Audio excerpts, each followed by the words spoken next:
Oh boy, 120. Let's do it.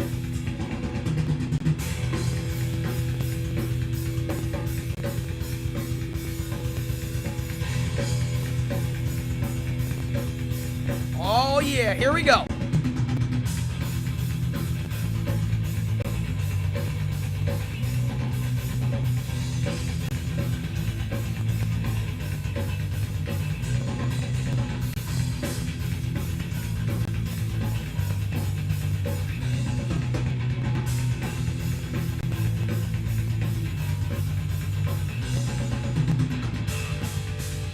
On in.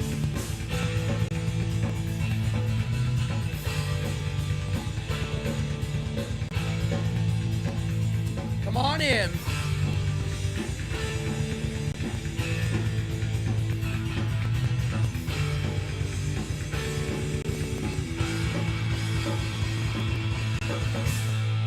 Yeah, doggy. And whoa. What's up? Come on in, folks. We got a live show for you tonight. I'm accidentally playing Duke Ellington, which I think will trigger the censors. Oh no. Oh, I'll give you a couple seconds of Duke Ellington. Fallon, Peter, Dallas, Ruth, Mad, Yvette, Jason, everybody's in here.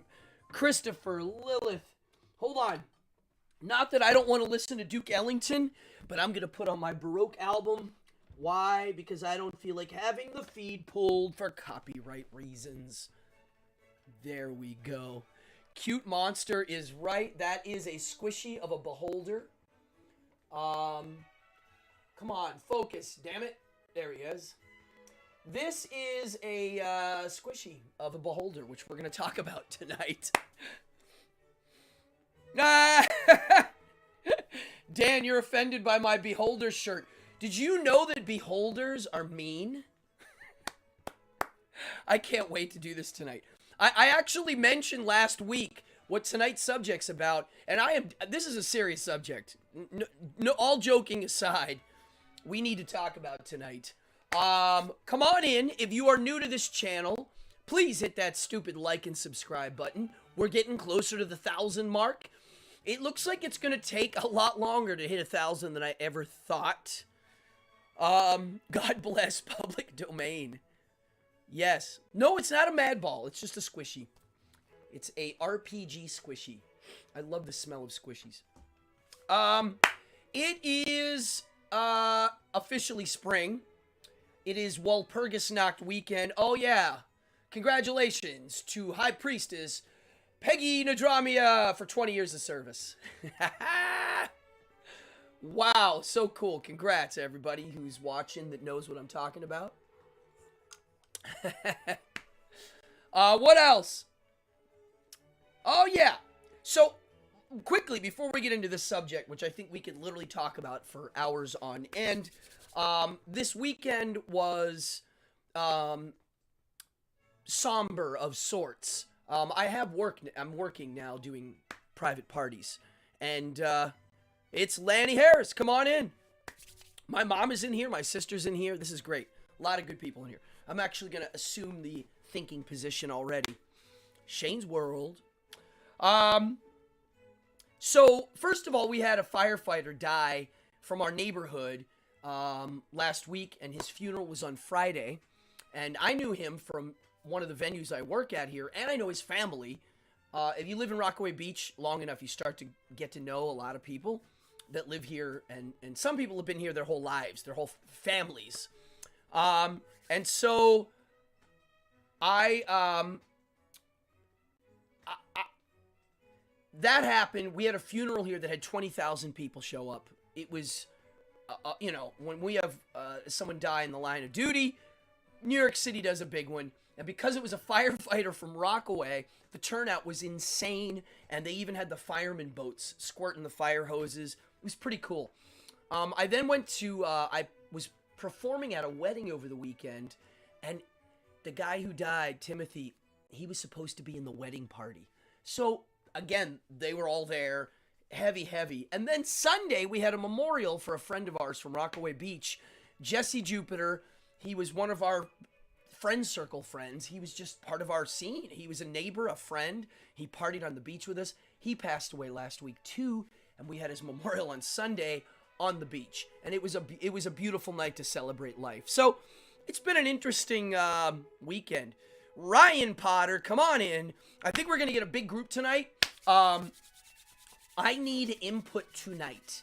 If you watch this show, you will know that there's a chat going on down below. Tonight is the night I need input, okay?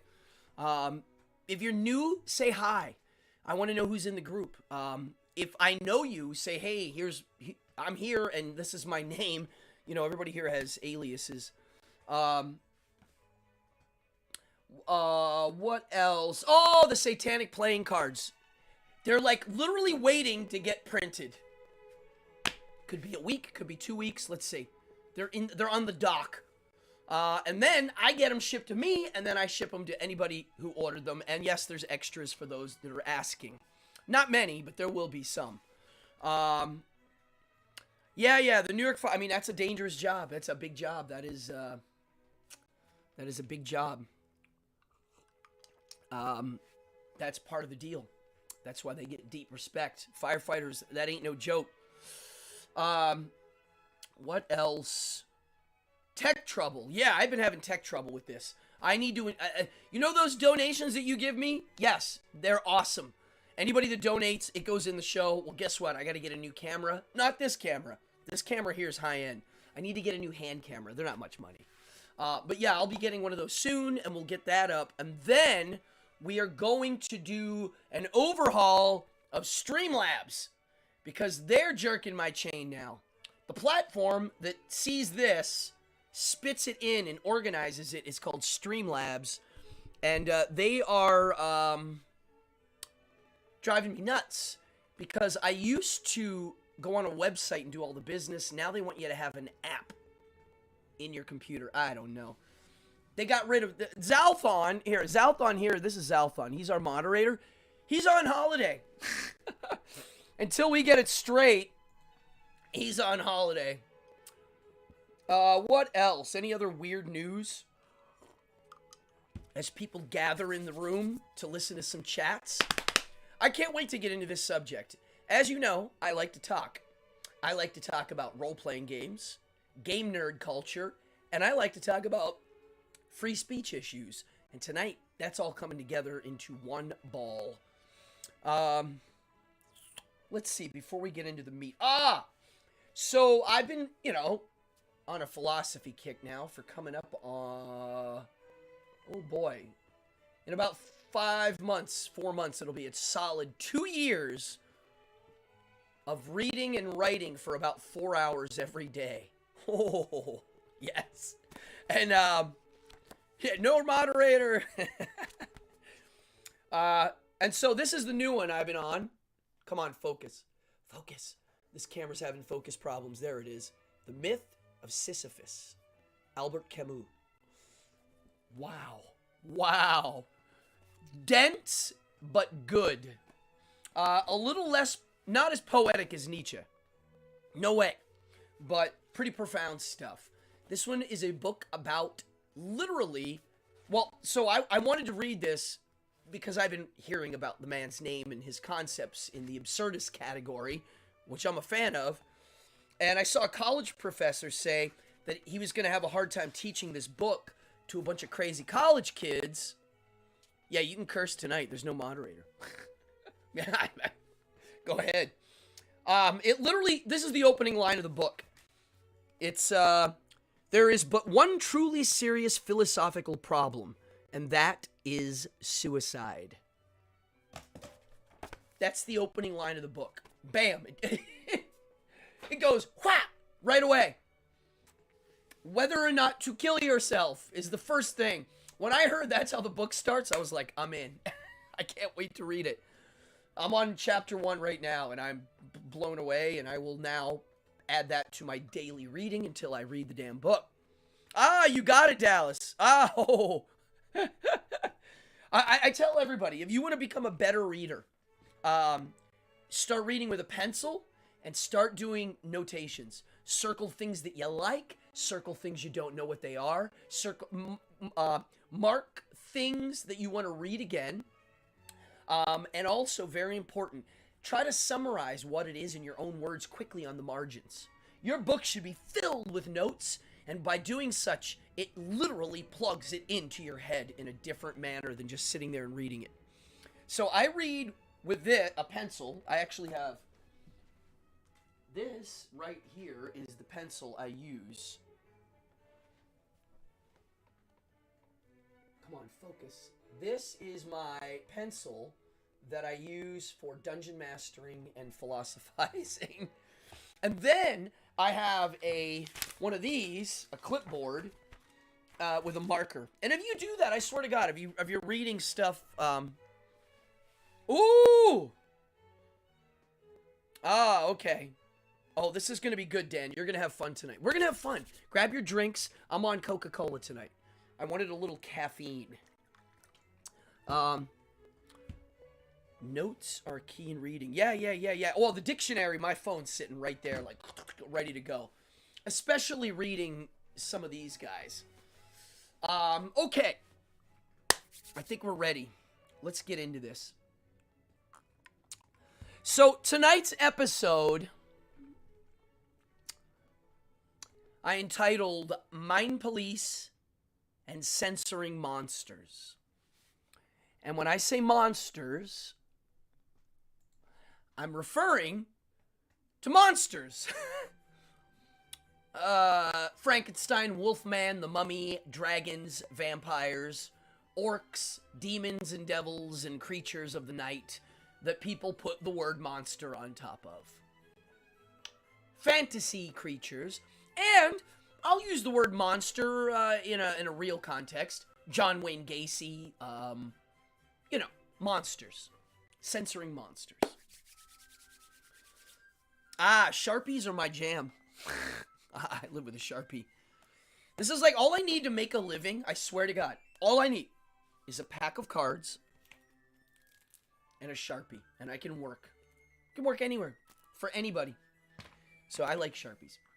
I want to talk about role-playing games tonight.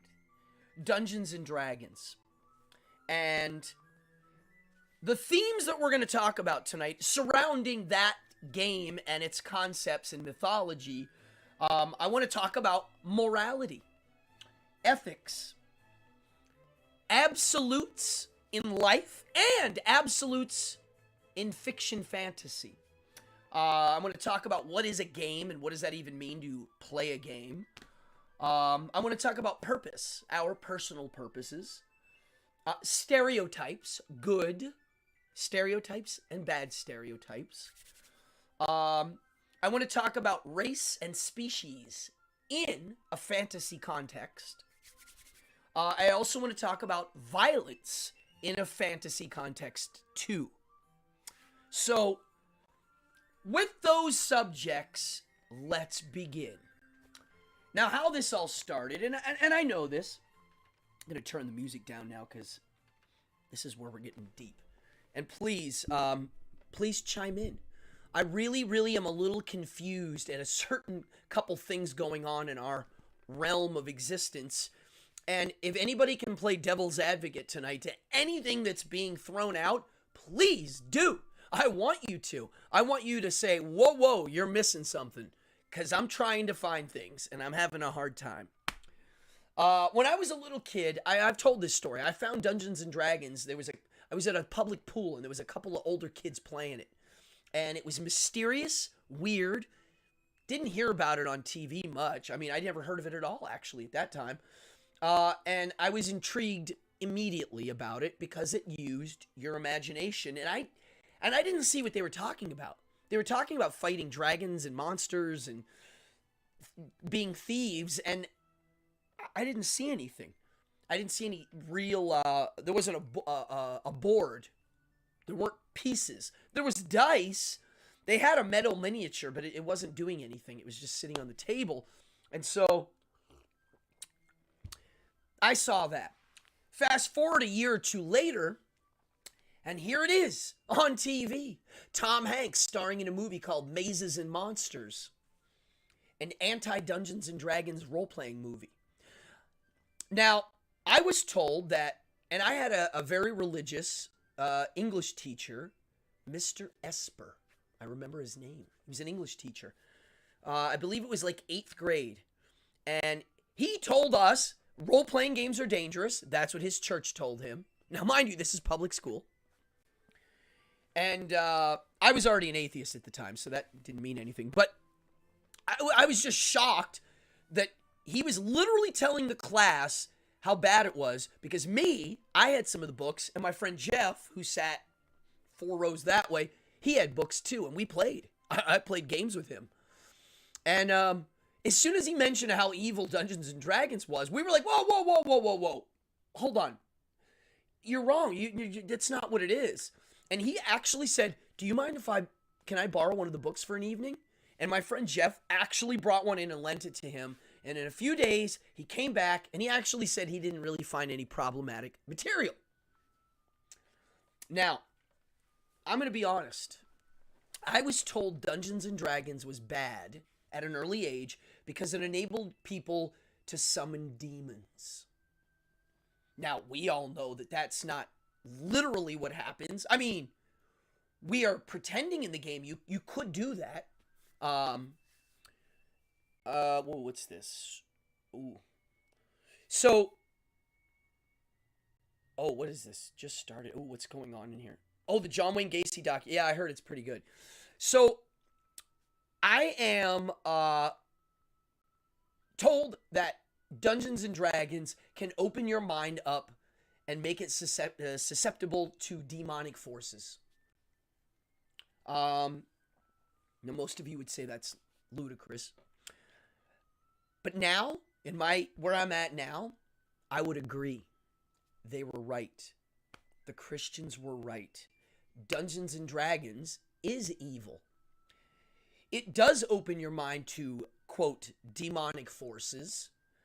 And for those that hold the value systems that they have, yes, it is indeed evil because it promotes free thought. As I get older, I end up agreeing with more Christians than disagreeing with them because they are right on most things. And I'm the only guy willing to admit it and say it honestly. You know the gay people that have the signs that say God hates gay people and they run around and flaunt them? Well, they're right. It does say that in the Old Testament, right? This is how I approach the situation now. In the old days, I used to try to go against it, but I'm like, wait, no, they're right. My values are different than their values. And for them, it was a gateway drug. It really was. The fact that there was a game that had no rules except for, some loose things, but you could do whatever you want. There's no winners. There's no losers. I guess if your character dies, you don't lose. You start a new character. But it was a lot of shades of gray, okay? And in that shade of gray of playing, you could go black, you could go white, you could go all the way if you wanted. And that was my experience of Dungeons and Dragons as a little kid, playing all the way up until now. Now, I don't play the actual, for those of you watching that don't know about it, Dungeons and Dragons is a company that owns a game, and there are other versions of that game set in different genres, but also with very different rule sets. But they're the exact same style, right? Now let's talk about the company that put out Dungeons and Dragons. A brief moment.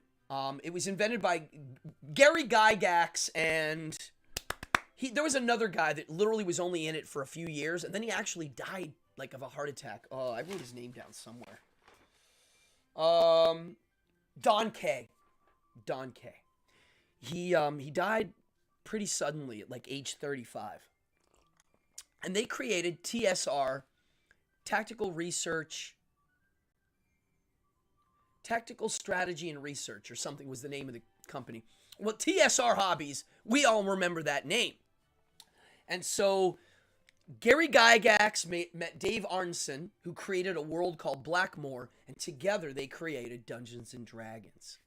Um, in the late 70s, early 80s, it started getting the Satan tag, which made it sell in the millions.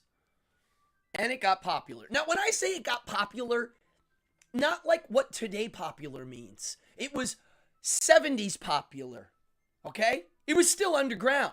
It wasn't like mainstream, okay? Celebrities weren't on TV making it hip and cool to be a nerd, okay? Nerds still got messed with. Okay, let's see here. I'm going to stop here and read a bit. Yes, okay, great. This is all good. People, read the chats. There's a lot of meat in here. Yeah, well, anything that's rational thought is a threat, but even irrational thought, too. I put that in there. I like to think irrationally sometimes. It helps me come up with new things. And according to some of the stuff I'm reading, you know, most things came from irrational thought, which is crazy. So, TSR got pretty big, and then in the late 80s, it started to go down. And here we go with... I love this. TSR is, you know, a famous game company that makes role-playing games. And then Wizards of the Coast shows up in 1993-ish, maybe, somewhere in there, 3 or 4. And they come up with Magic the Gathering, the card game. I was there the day it came out, and I was hooked like that. That company got huge. The card game business got huge. We had Pokemon, Magic the Gathering, nerd culture starting to get popular. Here comes the internet. Now, TSR is owned by Wizards of the Coast. Wizards of the Coast is owned by Hasbro. I'm going to keep going. Hasbro is owned by Vanguard Group, Capital Research Global, BlackRock, and a guy named Alan G. Hassenfeld, who's one of the original Hasbro dudes. He has a little piece of the pie. So TSR Hobbies, invented by real nerds selling game rules out of their back trunk, is now owned by a billion-dollar company. Okay. So here's what I'm getting at. Recently, it came to my attention, and I knew about this, and I kind of knew it was coming. We're living in a world now where diversity is being promoted as a good thing, which I feel weird saying it. Of course it's a good thing. Having different voices from different points of view clearly is a good thing. But to me, there's still things in that we have to talk about. And in the fantasy gaming world, I kind of knew eventually certain things might come to light because of how the cultures are now picking on certain things. They're grabbing things that they find don't fit the diversity thing, things from our past. And as soon as they make themselves presented, like the statue of a Confederate soldier, for instance, clearly we go, hey, you know, those guys went against it for a reason we don't like, and we don't think you should have your statues out. Sure, I don't care. But my question is, where does it stop? Is it going to be, if you were born before a certain generation, any word out of your mouth is taken with an asterisk because of the time period, okay? So, Wizards of the Coast manages Dungeons and Dragons right now. And they just announced that there are 33 monsters. Monsters! Oh, here. Ooh. Here's someone's writing something. It's very bare. Yeah, right. You're allowed to make your own up. I know. Read the comments, people. This is great. They're removing 33 problematic things mentioned in the monster lore. And when I say a monster, I mean there are books that they put out called monster manuals. And it's just got monsters that you can fight in the game. They're bad guys. Some of them aren't bad. Some of them are a culture, a group of creatures that crawl out of the ground and every now and then kill humans or whatever, right? And so in that, it'll say their name and it'll have their statistics, how strong they are, what their special powers are, how much damage they do. And then it'll have a brief description. And you're right. Who wrote that? Lanny? I think Lanny just wrote. Oh, wow. There's so much in here. Oh, gosh. Please, everybody read these quotes. This is going to be a chatty of chats of all chats. Oh, the Call of the Cthulhu game is beautiful. Ho, ho. Okay, so I want to, first of all, play a video of a very famous dungeon master who has a channel on YouTube called How to Be a Great GM. GM is we're not allowed to use DM because Dungeons & Dragons owns Dungeon Master. I mentioned this last week. So Game Master. So the guy's called How to Be a Great GM, and he has videos on how to be a good Dungeon Master. How to run a game so that your players have a good time and it's a meaningful experience. I'm a Dungeon Master, not a player. I like to play, I don't get a chance to. I want to play you this gentleman talking about, in the game, we have orcs. And when I say orc, yeah, they're like the Tolkien orcs. There are Warhammer orcs, there are Dungeons & Dragons orcs, there are Tolkien orcs. They are all a little different. I forget if the orcs from Warhammer are plantient. They're actually plant, humanoid-looking things. But there's no females because they're one neuter creature that spores. And those spores grow into little babies that become orcs. And they're brutish, warlike, primitive culture. So, in the game, they are now, it's kind of considered to be bigoted to think of that as an, quote, evil race.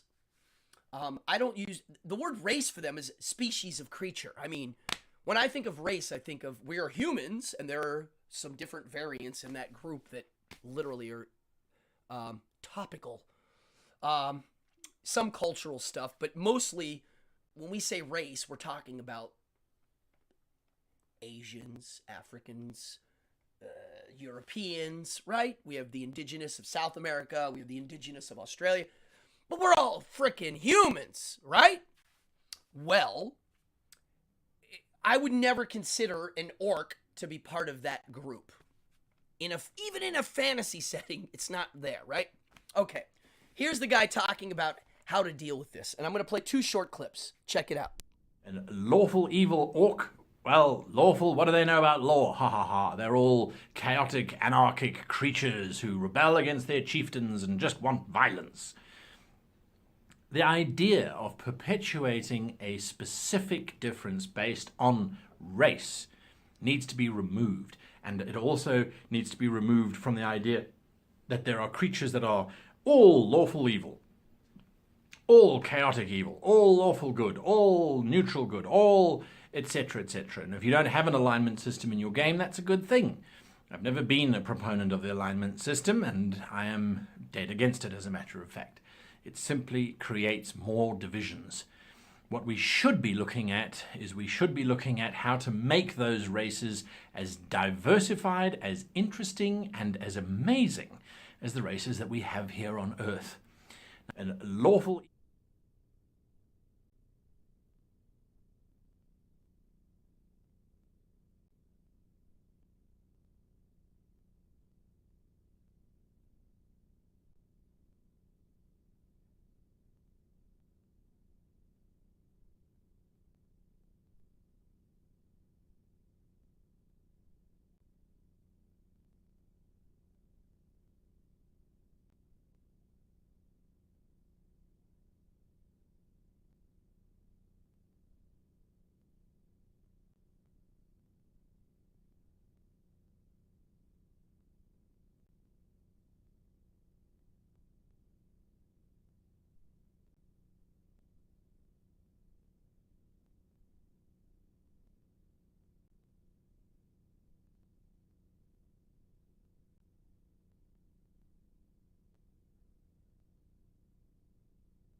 Okay, okay, okay.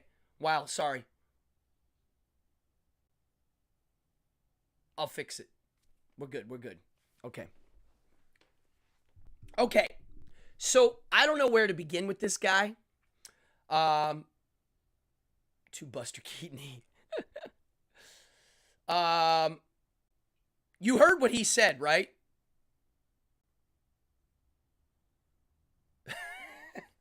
So first of all, orcs aren't real. Okay, that's one. Two, he's saying there, first of all, the alignment he's talking about is the code of ethics in the game. We have a code of ethics in the game, and you get to pick which one you are. You can be lawful good, you can be lawful evil, you can be the neutral guy. It doesn't matter. It's up to who you want to play in the game. Now he's saying, no, I am going back. Yeah, I'm recapping what I said when it was off. Thank you, Pataki. Glad to see you here. So, in that game, he's saying that our values here on Earth should reflect in that game. Says who? I don't want to. Who wants to play with that guy? Seriously. All right, here, let's play his other clip. Listen to this. I mean, really, I don't even know where to begin with this. He's basically saying that it's your duty as a human to reflect all of these values that are being pushed forward as a good thing must be in your gaming experience, in your fantasy gaming experience, in your creation of fictional lands, okay? Here, listen to this. So by trying to remove racism, by trying to make not every single orc exactly the same as every other orc, it encourages you to say, well, this group of orcs broke away and they happened to discover this particular piece of magic, and that allowed them to become scholars, and this group allowed them to become that, and this group allowed them to become that. It makes your game, yes, a little bit more difficult for the players to navigate, because they can't say, there's an orc, I'm going to go and cut his head off because he's a fricking orc and all orcs are evil. Well, we may have thought like that 100 years ago, but we don't think like that anymore, or at least we certainly shouldn't anyway. I am blown away by this gentleman's speech. Now, I used to watch his videos. I thought he had some good things to say. It's almost as if someone wrote him a check and said, here, start promoting these things, because it doesn't make sense what he's saying. I'm like, if this is where things are going, I'm out of here, folks. I can't handle it. I mean, okay, so please, someone help me see the light here. What am I missing? Oh my God. Okay. So in the game, they're removing any mention of slavery, even if the bad guys have slaves. Here's a story. 2 weeks ago, my group of gamers came across a group of enslaved humanoids. And when I say enslaved, I mean they were chained to a mill, and they were pushing it around in a circle in a drugged-like daze. And they were in a temple below the earth, way deep in the ground. And so my party found them. They were like, oh my God, these people look like they're ready to die. And somebody in the party was like, well, I don't know what we're going to do. We can't get them out of here. Like, they were so deep in the dungeon, and they weren't going to bring them with them. They were fighting crazy monsters and stuff. So one of the players was like, maybe we should just kill them and put them out of their misery and stop their suffering. The other player's like, no, let's let them free. And then they got into a debate, like, yeah, but how are they going to get out? And then it was like, look, I don't want to have a dirty conscience, so we'll free them. And if they can crawl out, great. If not, TFB, okay? This is what happens in the game. Now, why is this going on is my question. Why are they removing any questionable material that might even sound like okay, the Beholders. The reason why they're removing them, and I'm going to read this. This is what they're removing. I'm going to literally read. Oh, yeah, here we go. He's saying that D&D is trying to, this is Phasing Player, shed humanocentric roots by allowing more monstrous races to be playable, and they're shedding some of the constraints that exist on those creatures. Okay, now, I already knew that you could do those things without being force-fed it, right? We already did that. We already did do things where maybe one of the orcs was being friendly, and they were like, "Oh wow," and then he ends up cheating them, or we don't know. That's why the game is fun. It's up to you. And so the reason why I think it's being force-fed this way is because it got popular, and there's billions of dollars involved now. Whenever you make a food item that everybody's going to enjoy, it's not going to be it's going to be pretty simple and bland. That's like with music. Pop music sucks because it's made for everybody to enjoy. The music I like, most people don't enjoy. You know, there's like niche markets for things. To me, this was a niche market of free thinking creative play. Once it leaves that realm, it seems like it needs to be tailored for the masses, which means nothing controversial, even a little bit. If that's the way things are going, we're not going to have punk rock, heavy metal, or horror films anytime soon. Comedy's out the door right now. The only comedy you're going to be allowed to do soon is self-deprecating comedy that has nothing to say about your appearance. You'll be allowed to make fun of yourself, but I don't know about what, because it will trigger somebody. Here's what they're removing from the lore of the Beholder, which is a really cool monster. Here we go. Here it is. So Beholders are, some of the monsters in Dungeons and Dragons are actually from Dungeons and Dragons. They kind of invented some stuff. Here it is. This is what's removed from a Beholder's lore. A Beholder constantly fears for its safety, is wary of any creature that isn't one of its minions, and aggressive in dealing with perceived threats. It might react favorably towards creatures that humble themselves before it and present themselves as inferiors, but is easily provoked to attack creatures that brag about their accomplishments or claim to be mighty. Such creatures are seen as threats or fools and are dealt with mercilessly. Each beholder thinks it is the epitome of its race, and therefore all other beholders are inferior to it, even though, at the same time, it considers other beholders to be its greatest rivals. It goes on a bit. Well, they do use it as gospel. Yeah, I know. So, where is that offensive? That the bad guy thinks he's superior? And the hearing of the word superior sounds like white power racism. Is that it? Please tell me if I'm crazy. Why would they remove that? That's what makes the monster cool. It's like the coolest bad guy ever. Really? I'm really confused. I'm really confused. Please, please, please help me understand this. I really don't understand this. Now, the funny thing is, if we take it away from the monsters and we go to the dwarves, which are player characters, and elves, which are player characters, I always taught my little kids in Dungeons and Dragons that if you do pick an elf and you do pick a dwarf, and in the game I play, you don't get to pick elf or dwarf. You just get it. And if it lives, my version's a little different than Dungeons and Dragons. It's called, and it's a superior game, Dungeon Crawl Classics, aka DCC. That's the name of it. You don't get to pick, I want to be in dwarf.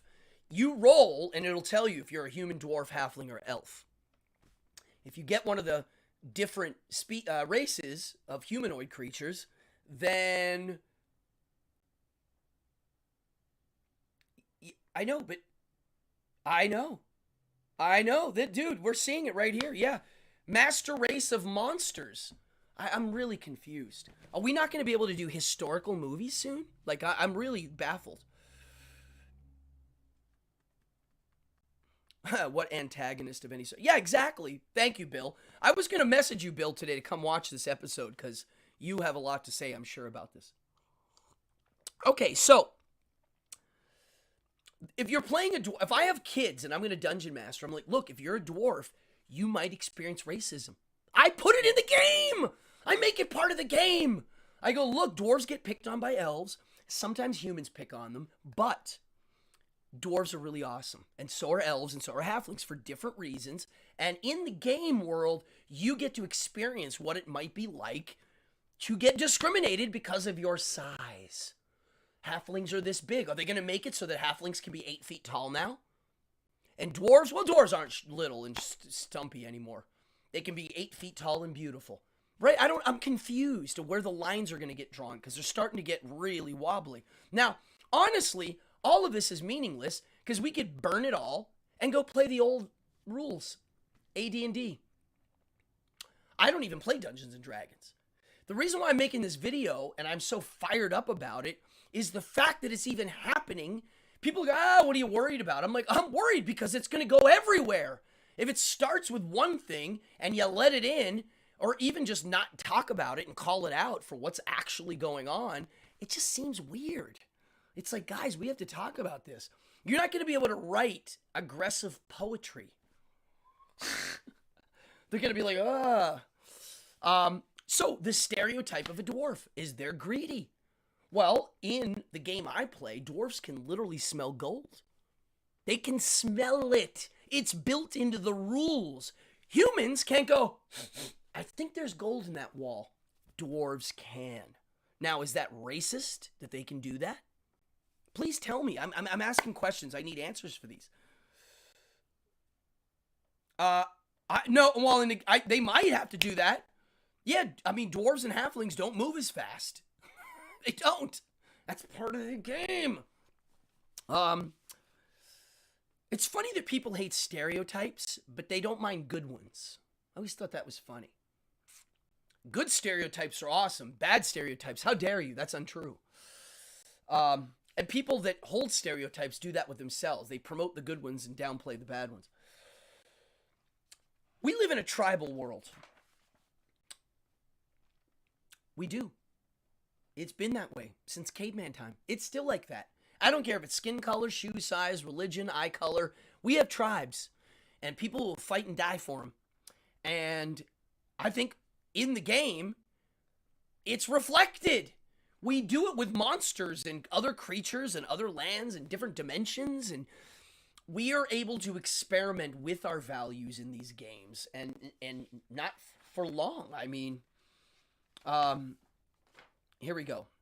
Now, in the game, the thing that he keeps talking about, that dungeon master guy, is that he doesn't like absolutes, which is funny. Because in real life, I personally don't believe in absolutes. I don't believe in good and evil. I think those are ridiculous terms at this point in my life. What does that even mean, evil? I mean, when I use the word evil and I define it, I mean it like you're implying that there's a force from somewhere else that's innately bad powering the problem. Interesting. When the Pope, the new Pope, not the one that quit, the quitting Pope, the new Pope, when they asked him his statement of why the clergy was getting in trouble, and they were hiding it the whole time, for molesting children, his answer was, a devil has gotten into the clergy. Now, did he mean that metaphorically or literally? I'm very curious, because they're very different.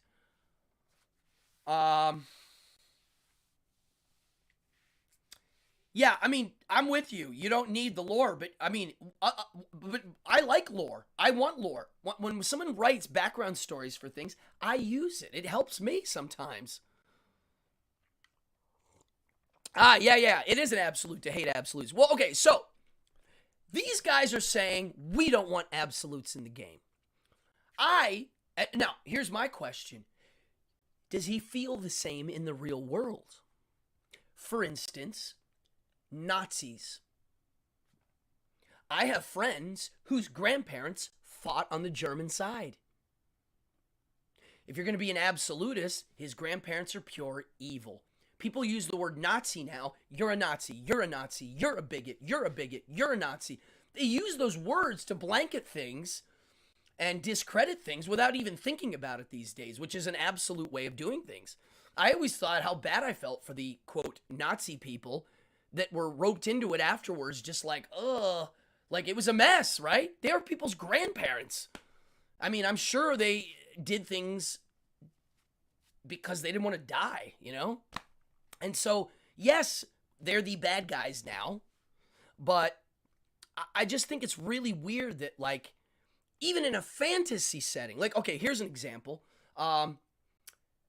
Germany, up until just recently, was allowed to, like, make a movie about Nazis, right? Oh, here we go. This is interesting. Okay, yeah, you're right. Shane's right. I'm like, I don't care, because all this is gonna do is make me make my games wilder. Yes.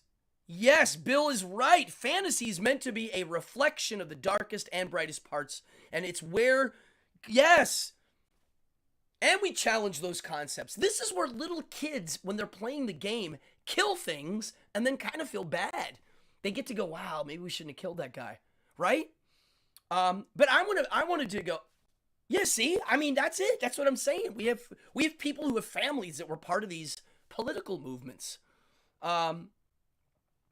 Yeah, so, okay, Dallas, that means you, according to these new movements, you know, these people you're evil, you know? It's like, what? No, I don't believe in absolutes in the real world. But in the fantasy world and in my play, I don't mind them. I find it to be, again, it's not real. They're thought fun experiments. The other thing is, what is gaming? When you play tennis, do you have to wear your political movement shirt while you're playing tennis for it to mean something while you're playing tennis? Or can you just play tennis? Curious. Because now it sounds like that when you play games, your game has to reflect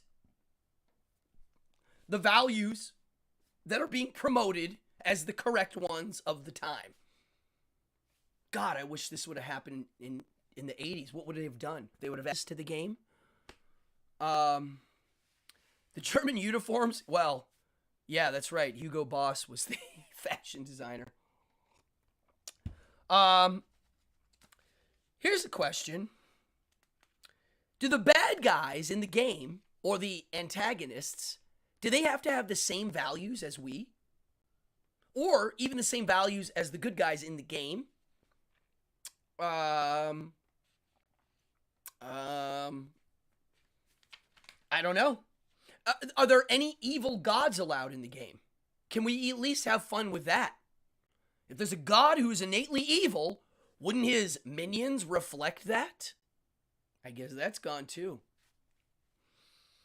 Okay, now here's a big one. Because ultimately, if we refine all of these things down, what do we...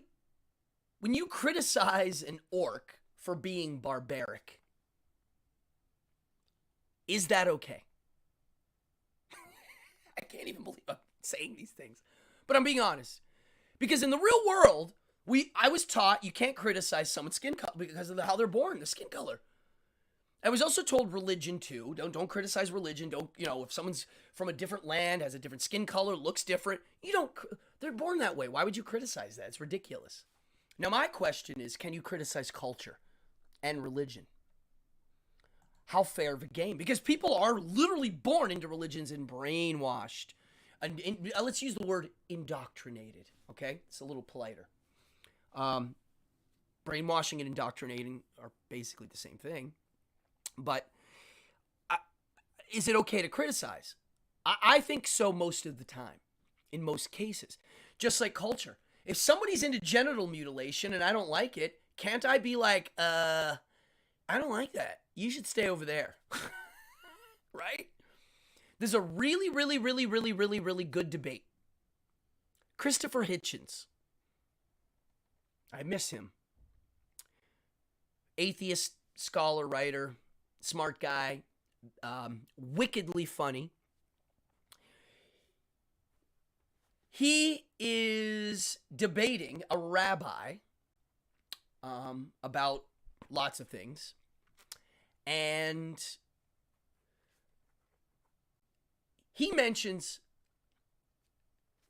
Christopher Hitchens mentions genital mutilation. Now, Christopher is referring to modern circumcision. And I don't know if you know this, if you have kids in New York City, when you have a little boy, they go, hey, do you want your child circumcised? There is no evidence this does anything. It's just for cosmetic purposes. They have to say that now. Of course, I said no. But, okay, so he mentions genital mutilation. The rabbi, being a hipster rabbi of sorts, makes a joke and goes, oh, please, Christopher, my son cried at his first haircut more than his bris. And the audience laughed. And Hitchens, being a very witty, smart guy, listened to that and goes, huh, the fact that you all laughed proved that religion poisons everything. Because if the joke was, oh, my daughter cried more when they cut off, at her first haircut than when they cut off her clitoris, none of you would laugh. And no one laughed. So I always thought that was a really great way to show somebody how a tradition, a cultural tradition that's woven into our lives is just taken willy-nilly as normal. It's not normal. It's horrible. Now, is it okay to criticize culture? I mean, just like religion. I mean, I don't go around criticizing religion anymore. I could care less. Please leave me alone. But if I have to, I can. I can be like, look, I think it's fair game to criticize somebody else's ways of doing things that are, what do you call it? Tradition. Part of their deal that they've roped in. I mean, you can't criticize foods people like? Why not? Who cares? It's getting to this weird thing where to say something good, you can't say anything that might tip anything this, like, it's just like it has to be this flat, weird thing. It's basically equal opportunity, forced equal outcome of energy. Like, you can't make anything go in any heated way. You can't cause a ripple. Okay, tell me the other reason to circumcise. I've been to brisses. That whole thing about you, like, STDs, fake news. Look it up. It's not real. There's no need for it anymore. There's no need. It's, if you look up the reason, the people that invented it weren't scientists. Okay, they were cavemen. And if you read the ancient documents of why they did it, it's not for sanitary reasons. They say that now to keep it rolling, and they've been brainwashed to think that's true. I love it. I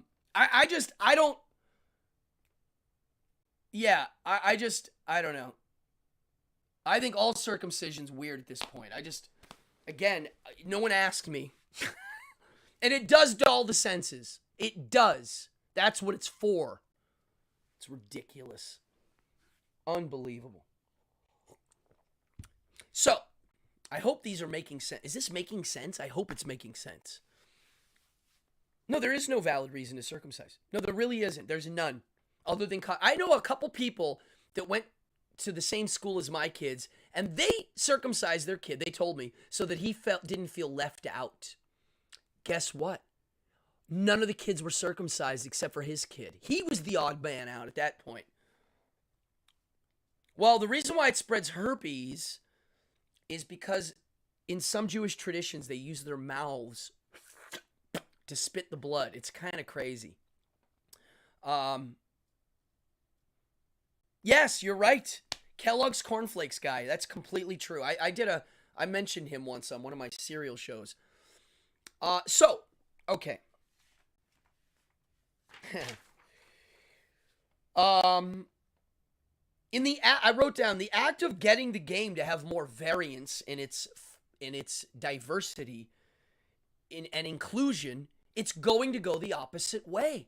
Imagine you're hired by Wizards of the Coast to write for Dungeons and Dragons and draw art or whatever it may be. And now you have to consciously be aware of how far you can't make anything too scary or triggered. You can't use any of these trigger words. They probably give you a list. The word slavery is gone. So how do you, if you're writing fantasy fiction, why have any freaking rules other than you're got shareholders and you're worth $1 billion? Dude, it ruins everything. It really does. Now, don't be afraid to be. Oh, I'm not afraid.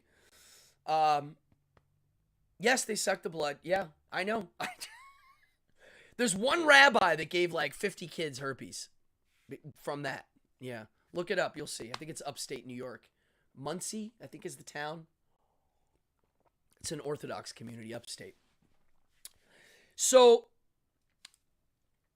the thing is, okay. Yeah, I wrote down here, imagine working for them. But my thing is, where are they going to draw the line? So let's just say, great, they're going to get rid of any questionable material. The game is going to be like, you're on an adventure.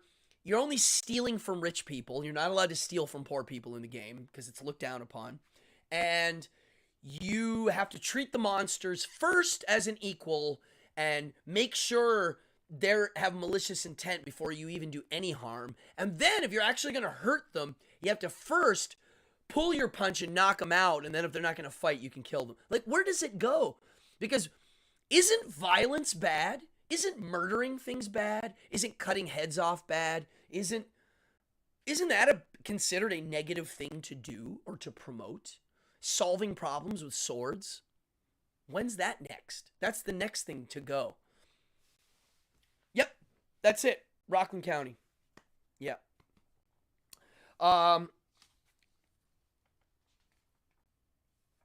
So, why? Why is this happening? Who, what does this do for anything? And why isn't there more resistance? I mean, it's just the action of it that's making me angry. I could care less if TSR goes under. I hate that game now. I have all the old rule books. If I want to play Dungeons and Dragons, I'm going to be playing 1st and 2nd edition, not this new garbage. I mean, I just wrote down, most want to fight the bad guys, and we want them to be bad so that there's something to do. The glory, you're trying to recreate in this game the feeling of a real adventure, as if you really were in the adventure. And if you play it right, and the dungeon master's right, and he's able to actually make the stakes high, to make your blood boil when bad things happen, it becomes a game like no other. And to me, as soon as you even sort of mention that you're going to soften it a bit is not to offend, and that our values that we're being told are the right ones, which I don't think they are, but those certain ones are the ones that you have to use in the game now?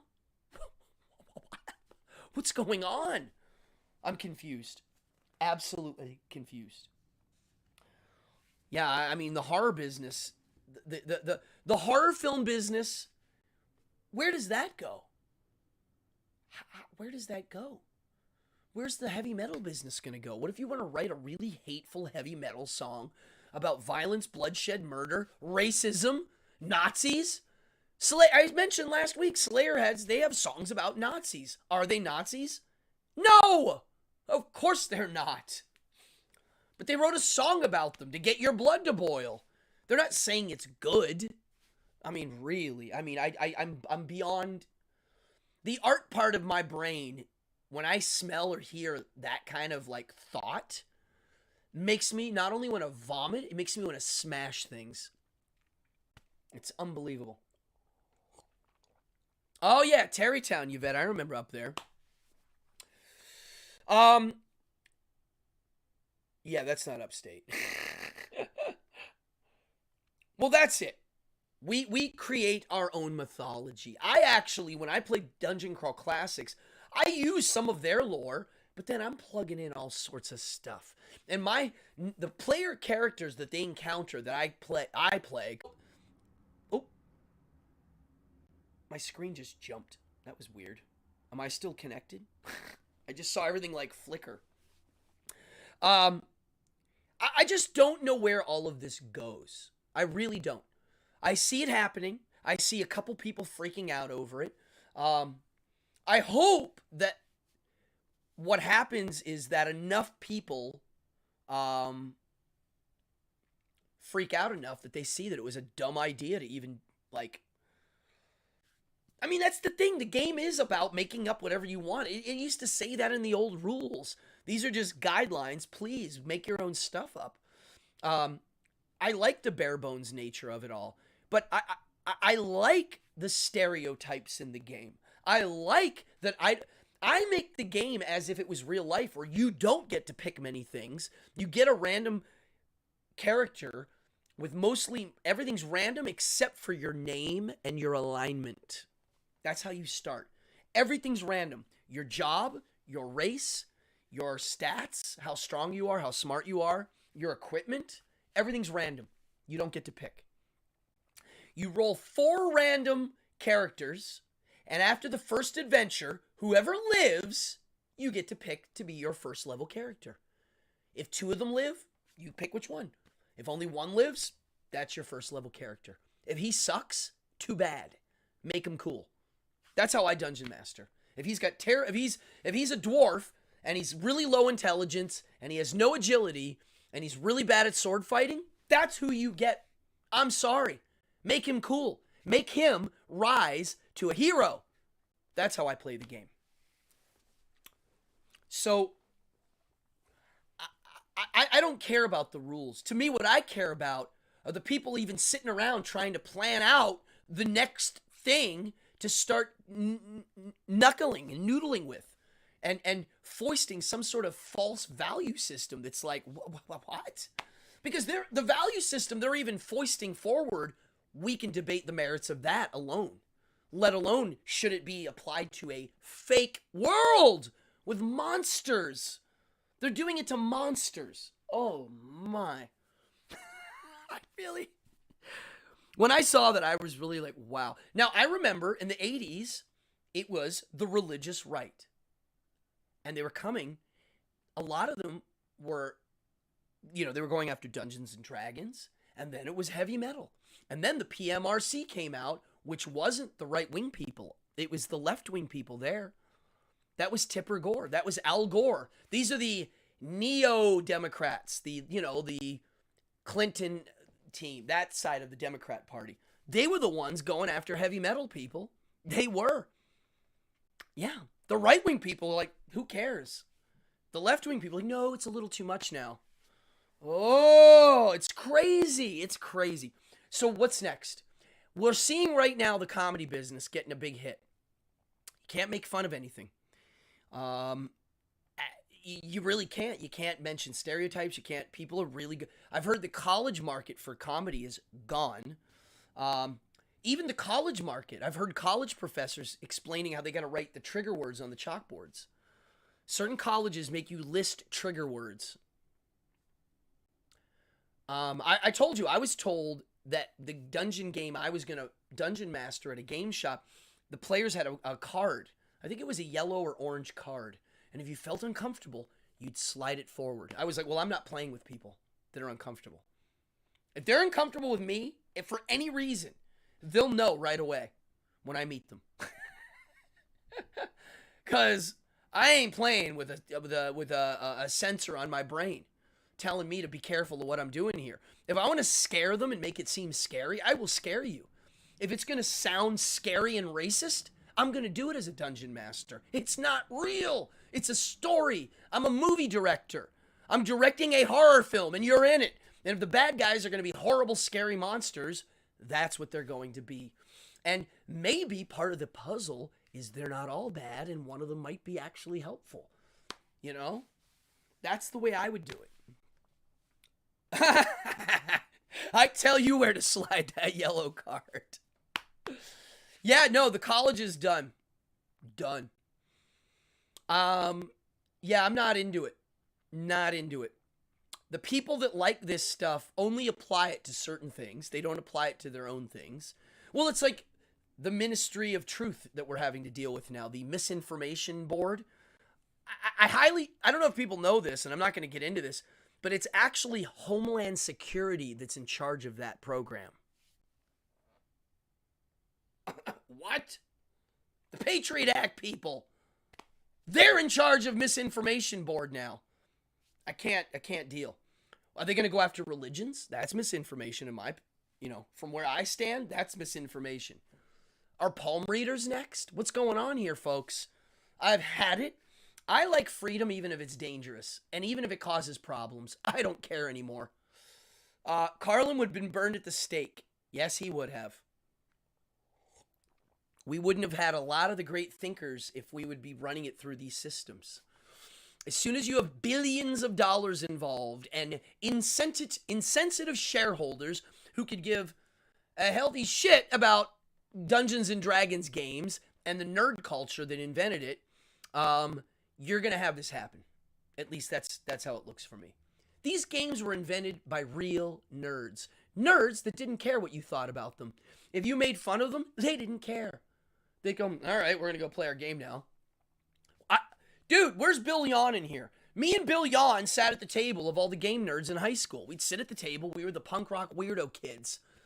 And the jocks looked at us like we were like, freaks. And yeah, I got picked on.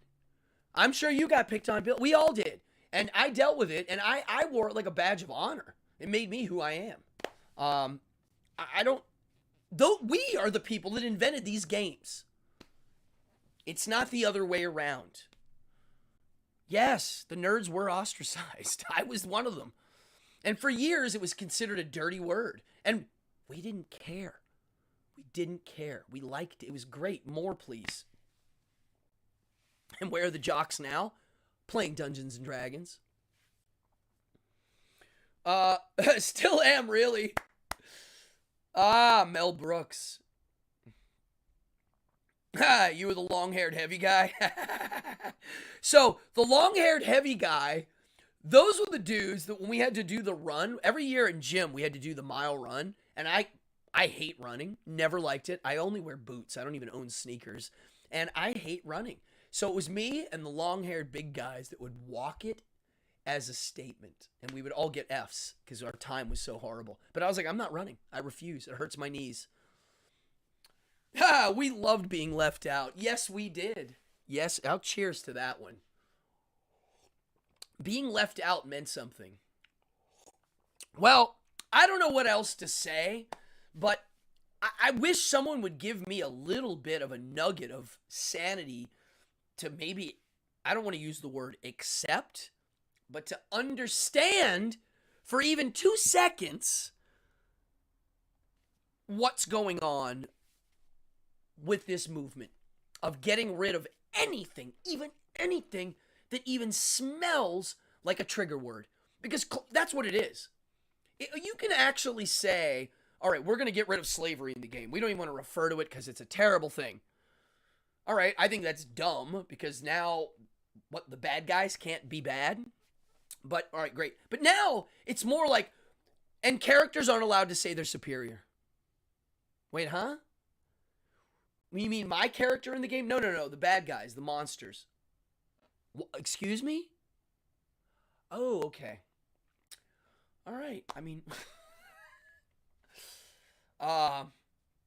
Well, what happened was, so when Wizards of the Coast got huge and Hasbro said, hey, they're cool, let's buy them. I don't know if you know this, but like my YouTube channel, this is working class crap, okay? The fancy game channels that you see, Geek and Sundry, they're corporate funded. They get checks from Hasbro. Yeah, that's why they look good. They have staff. They have salaries. They're real TV networks. They're the problem. And look, I like Joe Manganiello, but he's now a celebrity dungeon master, and I'll bet they're fun. He's doing Dungeons and Dragons 5th edition. Let's see if he says something about the Beholders. I promise you, he won't. And if you ever see this, I challenge you. Step up to the plate. I actually was Manganiello's teacher in college. He was a freshman when I was a senior, and I taught the morning class. I barely remember him, but he was there. Yeah, those are the ones that are the problem now, because now they're making money off of being nerds and making it cool. They're selling it as a cool thing now for people that are already considered cool, right?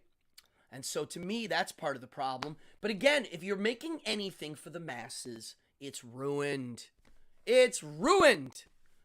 Especially subjective art, like fantasy, right? Now, why? I'm going to end with this. Why? Why would someone go that route? Why does a gamer need to feel that when they're playing Dungeons and Dragons, the world needs to know their values of diversity and acceptance of all good things?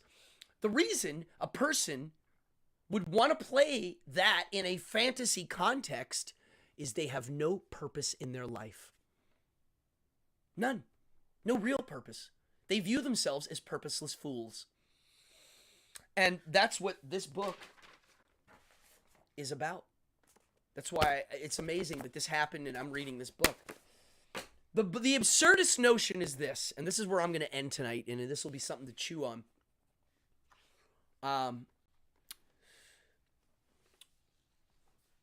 Absurdism. Absurdism is there's no point to life. Yet, we evolved to look for one. And that's the absurd notion.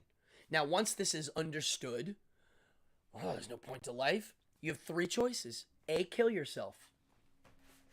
That's what this book's about. Really. And I don't mean metaphorically. I mean, there's no purpose to life. I'm going to kill myself. I can't take it. The guy in the book in the first chapter says, when Galileo was confronted with, you better change your story about the earth, the sun, the earth revolving around the sun. Even though it was true, Galileo was like, all right, great. I was wrong. He saved it. He didn't care. He was like, I'd rather live than, But people go, there's no point to life. They kill themselves. The second thing people do is philosophical suicide. They sign up for a cause. They get behind something. They take on a religious movement. They take on a political party. They take on one platform of politics, one issue. Free speech, inclusivity, racism, sexism, whatever it may be. And then the third is they make their own purpose. They create their own set of values and what their personal purpose is in life, and they go for it. That's the rare one. A lot of people here watching the show are that third category, which is why I have fun with this show. Now, the second one is what we're really dealing with, and that is philosophical suicide. And people that really kind of feel purposeless. Look, religion is on a downslide, especially amongst my crew. And, it's there, but it's not like it used to be. And I do think a lot of the Hollywood types, the people that are the performer types, they're the ones that if you do give them a cause that they like, they really get behind it because it gives them a little bit of a context of who they are as a performer. If you're just playing random parts of different people, what does that mean? It means you're nobody.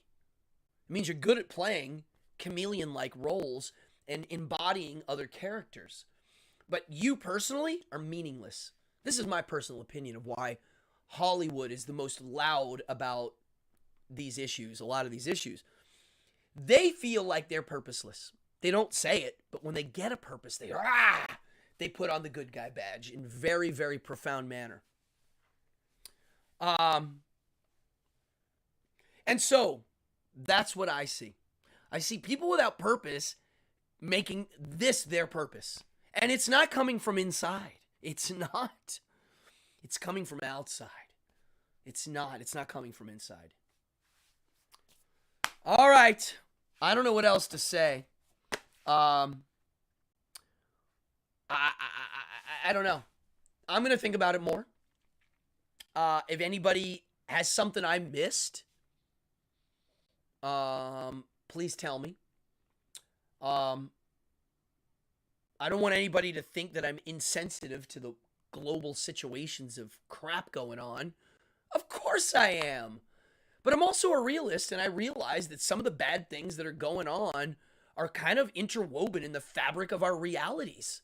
At least that's what I'm learning reading philosophy books, especially the modern stuff. This book, The Myth of Sisyphus. Oh, hold on. Boop.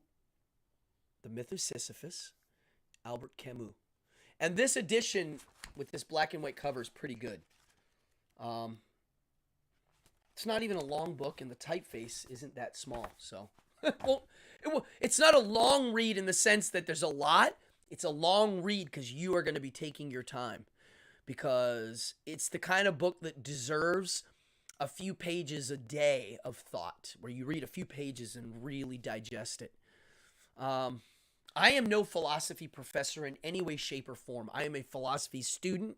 I'm learning as people are learning. And I'm just getting good at this stuff. I mean, I'm not even good at it. I'm just starting to get a grasp on what some of these things are. Yeah, I do like this cover. And I like that it's a book about suicide, and it's got this jaggedy, weird cover. I don't know. I didn't smell this one yet. Why do books smell so good? Yeah, this is a nice one. Folks, this is a great show for me because of the people watching. I'm going to go back and read the comments. What's this say? That's it. Lowest common denominator. Oh gosh, there's so much. Yeah, I really think that this is an important subject because I live as an artist. I have no rules for anything in my mind. None. My brain is free to think. Oh, that's the thing I forgot to say. This going on ultimately is thought policing. It's telling us our thoughts are wrong. It's telling us that to explore certain things with your mind is wrong. And to dance around an idea that's considered negative, just to think about it and play with it in your head for a second, it's bad. It's considered wrong. You heard that Dungeon Master guy say it. He was saying, that's what he's saying. Well, I'm going to drink a lot of Coca-Cola. And I'm going to sit down and I'm going to write some more notes on this. Because now I have some new... I got it out of me. But I really... Let's hear it for the nerdcore. No, really. I'm going to pour the rest of this Coca-Cola in here. And I'm going to raise a glass to everyone who doesn't care what other people think about themselves. To free thinkers who are willing to go to dangerous places to discover new things about themselves. And to people that really are just trying to do their best and have a good time along the way. I raise a glass to you. And let's have a great week. Let's have a great spring. And let's let this summer be hot as hell. And let's enjoy ourselves. Life is short, folks. 2 people I know died this week. And every time someone croaks, I take it as a positive. I take it as a reminder of the thing that I say every day. And that is amor fati. And it could happen to any of us at any time for any reason. You could be a health nut and crossing your T's and dotting your I's, and a bus hits you. And so, on that note, live your life large and party on. I'm going to take us out with, yeah, that's right, the week has just begun. And, that's it. Let's live long and more than long life, let's live a productive, thoughtful life. That's it. Because some people don't live long, and they live more lives than people that make it to 100. And so that's what I raise my glass to. Boom. All right. I'm going to take this out. Lilith, to you, I raise a glass. Really. Thank you for being a part of this show. There it is. William, I survived getting hit by a bus in 03. Wow. Dude, I tell people all the time, New York City, a lot of people get killed from buses. They're these big, hulking monsters that don't care about you when they're turning corners. Are they going to censor buses next? Let's see. Let's take the outro out and let's party hard, folks. Over and out. Episode 120. Hit that like and subscribe button. Bye.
it was an absurd disaster.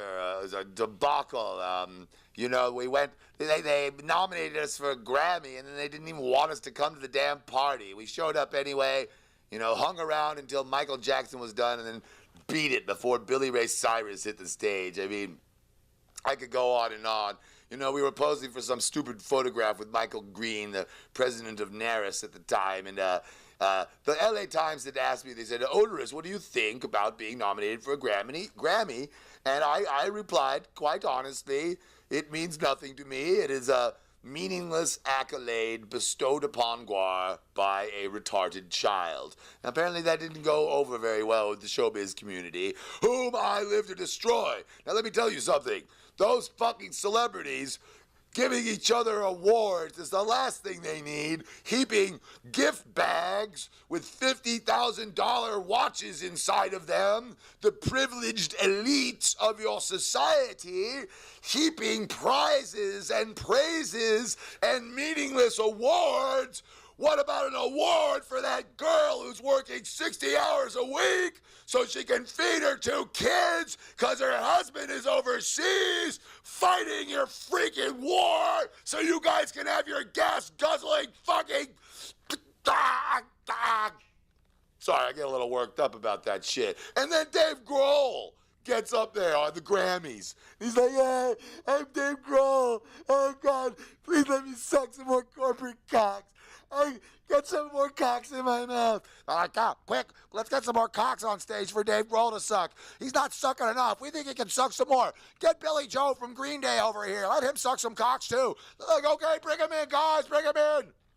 Still, there wasn't enough cocks for Dave Grohl to suck. He actually, do you know that Dave Grohl had his teeth removed so he could fit more cocks in his mouth? No. Oh,